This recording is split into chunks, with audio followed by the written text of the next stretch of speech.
3 वर्षाच्या एका मुलाला जय श्रीराम बोलल्याबद्दल मुस्लिम समुदायाने उचलून फेकून दिलं. त्या मुलाची आई आज 1.5 ते 2 वर्षानंतर हे बोलते, कारण ममता बॅनर्जीची सत्ता आता गेली आहे, भाजपची सत्ता आली. त्यामुळे त्या आईची आता हिंमत होते की हो, माझ्या 3 वर्ष वयाच्या मुलाला फक्त जय श्रीराम बोललं, ह्या गोष्टीवरून मुस्लिम समाजाने उचलून फेकून दिलं होतं. त्याच पश्चिम बंगालमध्ये 17 वर्ष दुर्गा मातेचं मंदिर बंद होतं. ममता बॅनर्जीची सत्ता असताना 100 करोड हिंदूंच्या ह्या देशात हिंदूंवर अत्याचार होतात आणि ते अत्याचाराबद्दल बोलताही येत नाही. त्यामुळे जागृत होणं किती गरजेचं आहे बघा.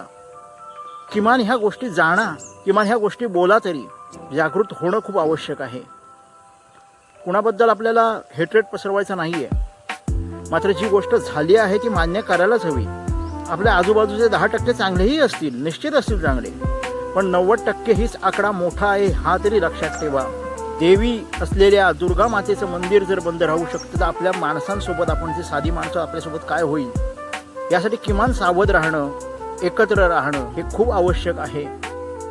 ममता, तुझे कुछ नहीं जमता, तेरा घर बैठना ही बनता. जय श्रीराम.